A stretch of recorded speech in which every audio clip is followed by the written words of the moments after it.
Buenas tardes, profesora Daniela. Hoy día le vamos a presentar cómo la contaminación influye en la formación de nubes, niebla y precipitación.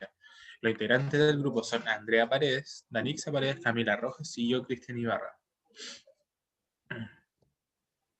Bueno, en la atmósfera se emiten diferentes tipos de partículas suspendidas, las cuales se denominan aerosoles.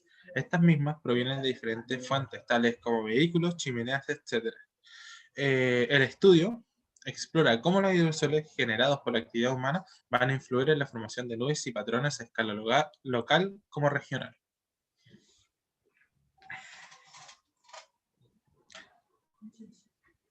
Bueno, la formación de nubes.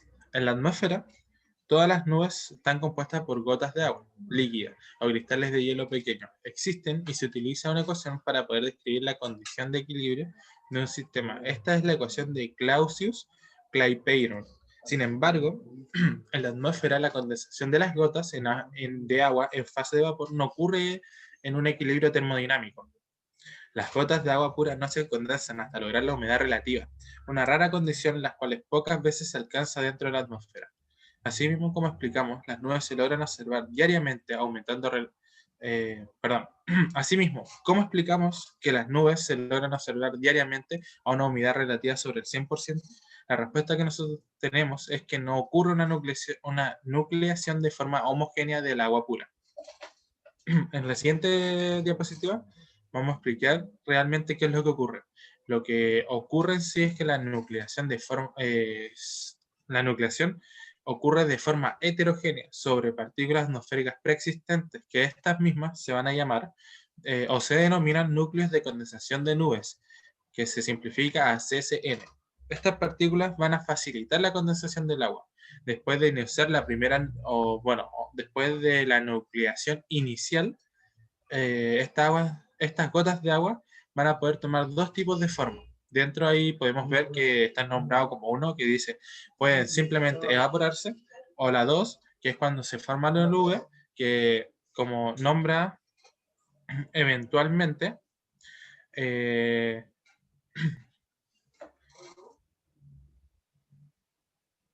ay, perdón, no.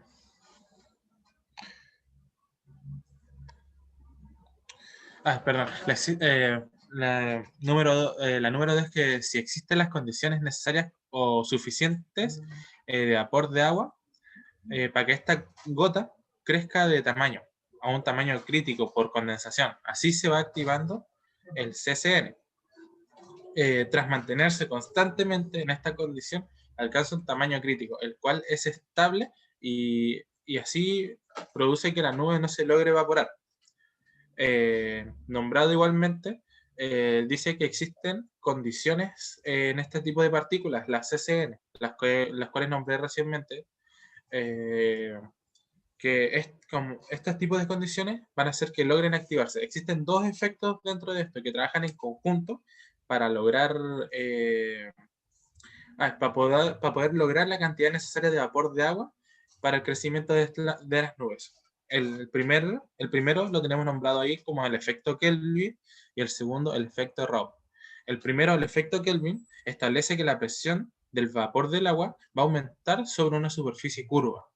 Y el efecto Raoult va a establecer también que la presión del vapor de esta agua se va a reducir al agregar un soluto. Dentro de estas dos que se nombraron, también tiene que existir ciertos parámetros. Y uno de los más importantes dentro de esto es la tensión superficial, que es la clave en el efecto de la curvatura, tanto para la formación de las nubes.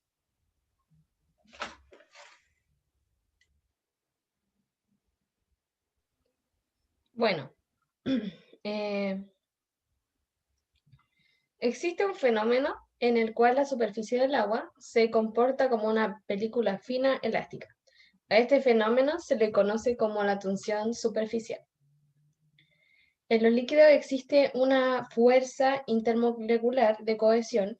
Esta es la fuerza que mantiene unidas a las moléculas, dado que las atrae entre sí. En cada molécula de un líquido, esta fuerza actúa en todas las direcciones y se equilibra con las fuerzas de las moléculas alrededor de ella. Sin embargo, las moléculas de la superficie del líquido no tienen fuerza hacia arriba, ya que no hay más moléculas arriba. Esto provoca que refuerce la cohesión con sus moléculas vecinas y sienta más atracción hacia el interior. De este modo se forma la película transparente en la superficie que aporta la resistencia a un objeto que quiera penetrar en el interior y así es posible la tensión superficial. Una de las propiedades de la tensión superficial indica que a medida que el líquido tenga mayores fuerzas de cohesión, contará con una tensión superficial mayor. Pero también hay que tener en cuenta que la tensión superficial está vinculada a la temperatura. En general, la tensión superficial disminuye con la temperatura, ya que la fuerza de cohesión disminuye al aumentar la agitación térmica. La influencia del medio exterior se debe a que las moléculas del medio ejercen acciones atractivas sobre las moléculas situadas en la superficie del líquido, contrarrestando las acciones de las moléculas del líquido. El agua tiene... siguiente. El agua tiene la tensión superficial más alta entre los líquidos comunes, por lo cual de esta manera puede crear lluvia. Termodinámicamente, la tensión superficial es un fenómeno de la superficie y es la tendencia de un líquido a disminuir su superficie hasta que su energía de superficie potencial es mínima, que es una condición necesaria para que el equilibrio sea estable. Como una esfera presenta un área mínima para un volumen dado, entonces por la acción de la tensión superficial, la tendencia de esta porción del líquido lleva a formar una esfera, lo que nos lleva a las gotas de agua. Pero aunque muchas veces por la velocidad a la que caen, se crea una forma un poco más amorfa.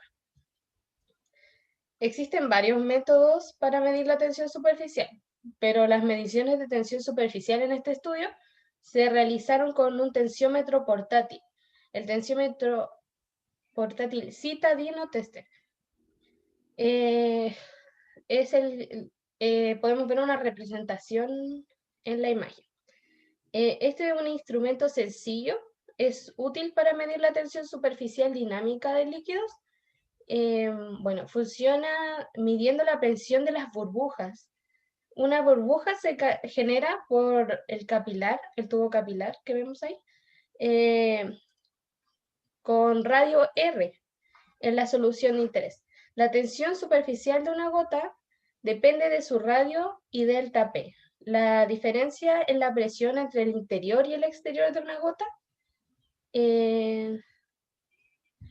como podemos verlo ahí en la fórmula, la O representa la esfera, la gota, o sea, la burbuja, y está R por delta P sobre 2. Esa sería como la representación. Siguiente. Bueno, la ecuación de Köhler ayuda a conocer el tamaño exponencial de una gota y cómo esto se activa a través del proceso de núcleo de condensación de nubes. Por esto mismo, cuando la gota ya está activada, la gota va creciendo seguidamente por condensación y se convierte en una gran nube diluida, para luego caer como nube de precipitación, la cual se caracteriza, o más bien se origina, por las altas temperaturas ambientales cayendo como partícula atmosférica, por lo que tiene como consecuencia una disminución de la tensión superficial en relación con el agua pura y facilita el crecimiento de la gota. Asimismo, las partículas que contienen contaminantes reducen totalmente la tensión superficial de la gota de la nube y eso provoca que haya una disminución severa de formación de nube en comparación con las partículas atmosféricas. Siguiente. Bueno, por otra parte, como mencionó mi compañera Andrea, la tensión superficial se mide por un instrumento llamado tensiómetro. Y en esta investigación, para complementar la investigación, se empleó un aparato denominado pluviómetro, con un tamaño de 4 pulgadas de diámetro, en donde su función es informar sobre los niveles de contaminantes locales y cuál sería la cantidad favorable para la obtención de una lluvia ácida y lo hicieron a través de un procedimiento en los cuales ocuparon diferentes soluciones orgánicas. Siguiente. Bueno, se llegó a la conclusión que la tensión superficial del agua de lluvia era bastante reducida en comparación con el agua pura, y que la tensión superficial de la niebla se redujo aún más. Además, se obtienen reducciones en la tensión superficial al aumentar las concentraciones de solución. Estos cambios en la tensión superficial pueden dirigir a cambios en las condiciones requeridas para el crecimiento de gotas en las nubes, o sea, la precipitación. Al emplear los valores de tensión superficial medidos en este experimento con el peso molecular de cada ácido y los factores de Van Hoff calculados, se determinó los valores de la muestra de los radios críticos y la sobresaturación crítica. La sobresaturación crítica del vapor de agua hace que las gotas necesiten crecer para volverse más estables. También se determinó que las partículas orgánicas contaminadas estudiadas se convierten activamente en gotas de nubes con tamaños más pequeñas y sobresaturaciones ligeramente más altas que el aerosol sulfato. Estos compuestos orgánicos causan la activación de condensación de las nubes a una humedad relativamente baja y puede generar gotas de nubes adicionales y contribuir a cambios en los patrones de precipitación en áreas contaminadas. Gracias, profesora, por la atención.